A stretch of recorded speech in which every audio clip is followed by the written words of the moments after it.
Hey, good afternoon, everybody. Will from WC Review. I hope you're all doing well on this beautiful Sunday. I'm going to do a weird one today. It sort of struck me, and I think that I hope that it'll be interesting to some new viewers. I know we talk about folding knives all the time.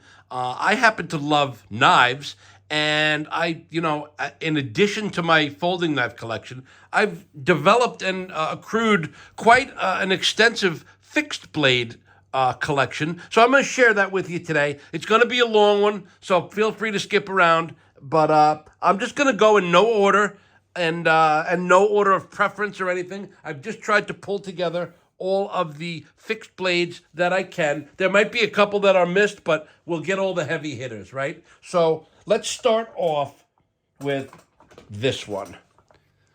The Boker BK2 by K-Bar. This is a knife that I had long before I was a lover. I mean, I was always a lover of knives, but before I was a collector, that's the right way to say it.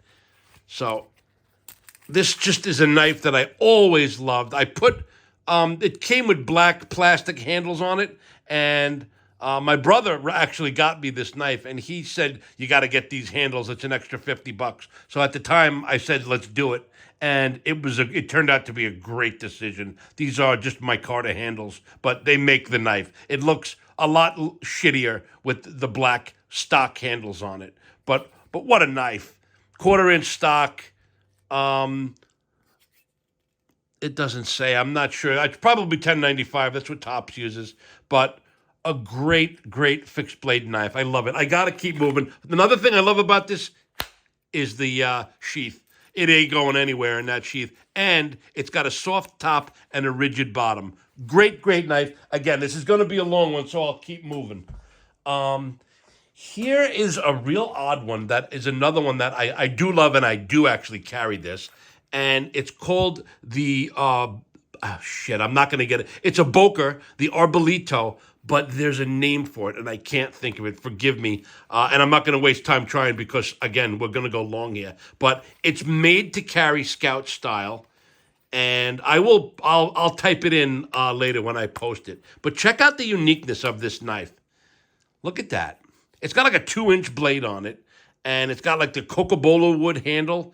It's got a really nice stock, blade stock on it. I believe it's N690 steel, if that means anything. But you could see all of my knives are pristine and barely used. But what a great fixed blade. This is just a wonderful knife to have on your hip at any given time. And I've worn and carried this a lot. This is a great knife.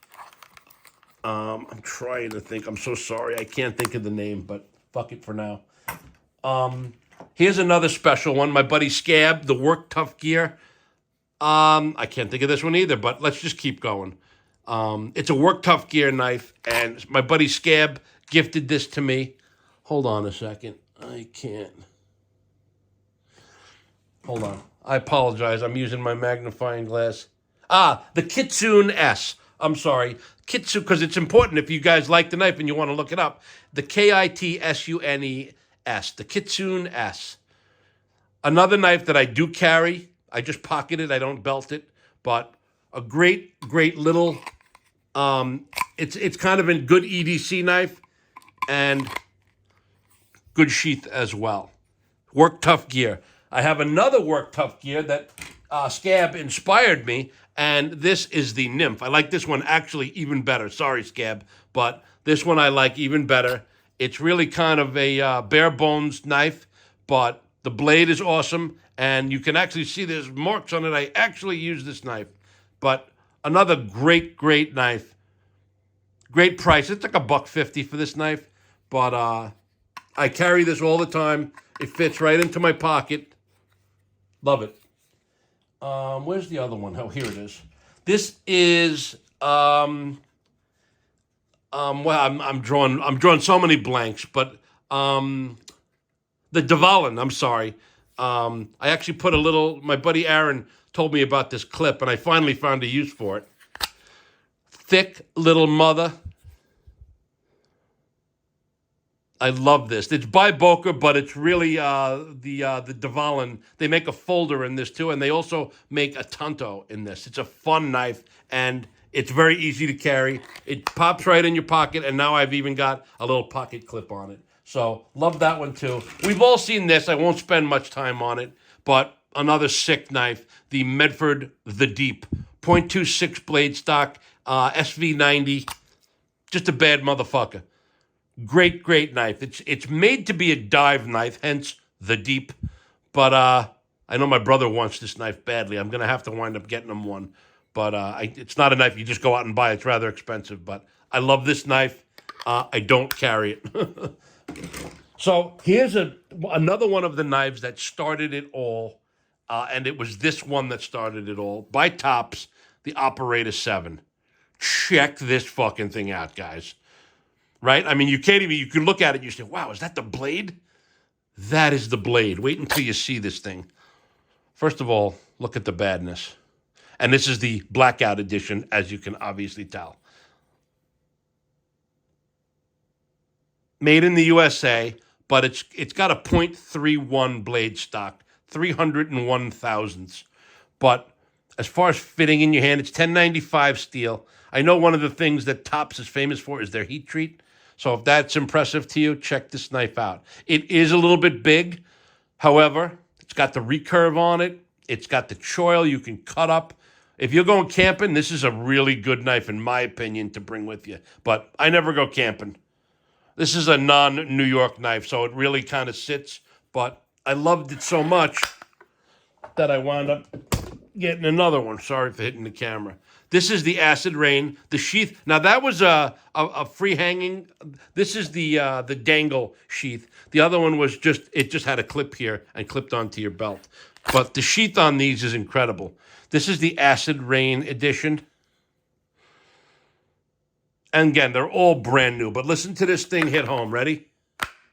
I mean, it no rattle, no nothing. It ain't going anywhere. And I've been corrected on this. I called it gold. Also has the dangled sheath. Midnight Bronze is the correct. Did I do it backwards? I'm so fucking stupid. I just showed you the Midnight Bronze. They're very hard in my lighting to tell them apart. Forgive me. This is the Acid Rain. I'm sorry. This is the Acid Rain. I'm 7 minutes in, or I would start the video over. And this is the Midnight Bronze. It's hard to tell. It really is in the lighting. And I'm looking through my camera eye on my phone. So this is the Midnight Bronze. The other one is the Acid Rain. I really screwed that up. Here's one that's just a no-name knife that Satu Dave did a regrind for me. It's Damascus. I just like the look of the knife. And I still do. Never carry it. Great little knife. If anybody has interest in any of these, let me know. I'm open to trading. I really don't want cash. I'd rather trade knives. Here's another one I would trade. This is the Fox knives. It's a tracker. It's got a really cool sheath. It's got the Molly capable straps on it. Could go right onto your rig. And it's called the Meskwaki Tracker. Go ahead and spell that, but it's just too big for me.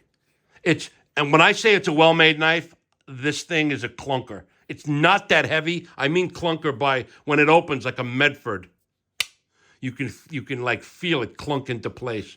Very, very well made, brand new knife.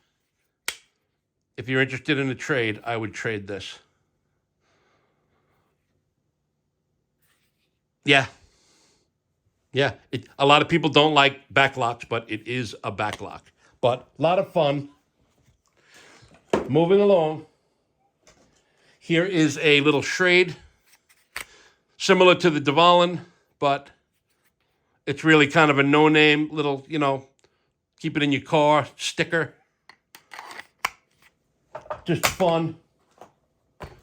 Here's another no-name knife that Dave did a regrind for me.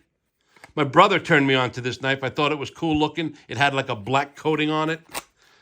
Dave did a regrind that made the knife worthy. This was all black at one time, and it had some funky, like 5 different bevels on the top. Dave just put a swedge on the top and made it a knife worth carrying. It does have a nice feel in the hand, and the weight has been reduced considerably by what Dave did. So Dave made this knife worth carrying, and I do, once in a blue moon, carry this knife. This is another no name, just a Mameluke. Never carry it. Pretty nice knife. It's a Chinese knife. Never gets carried. Again, well, if anybody sees any of these knives that they like, just mention it to me. Maybe we can work something out. This is a great knife. The Lionsteel M3. This knife I do carry. I love this knife. This ain't for sale. I love this knife. N690. Light, olive wood handle. Feels great in the hand. It's got a beautiful crowned blade on it. Lionsteel M3. Another favorite. Topps Steel Eagle 105E Echo. Just sweet. Talk about fitting in the hand. 1095 steel. Brand new. Never ever used. Love this knife, though. This one I really like. I wanted it for a while. Steel Eagle 105. It's got the same handle as the Steel Eagle 107 with the shortened 5-inch blade on it. A great knife. This is a special knife because I have an attention to detail knife that I had gotten from Steve Clare. And Steve was so awesome that he had this and felt that they should go together. So he gifted me this knife. This is another knife that I do carry. I will never part with this knife for sentimental reasons. But it's attention to detail, S30V. And it's got a serial number of 1 on it. And the knife I have is 2. And they're both, they are sequential and they go together. So just a sweet knife. Fits great in hand. I love the way it looks. I love the knife. And I love the fact that Steve thought enough to gift it to me. So I'll never get rid of that one.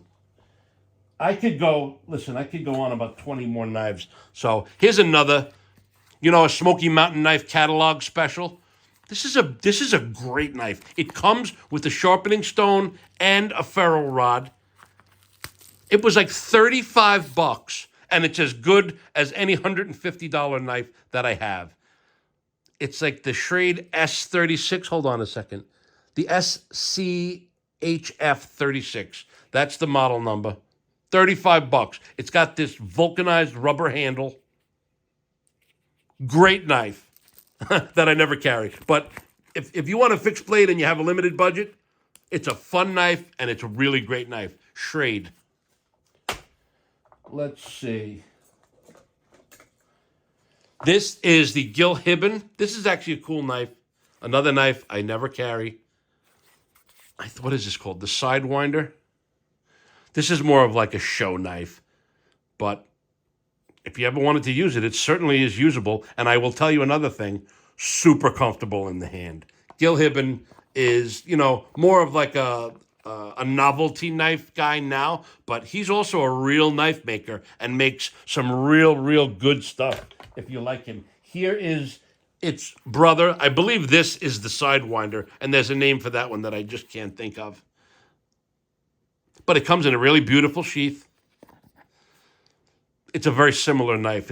It's got a bigger thumb ramp here, just as shiny, and it's got a lighter wood handle. But the way they feel in hand, there are a few knives that feel better. This feels just like the Medford TFF1. It fits that comfortably. Fun knife.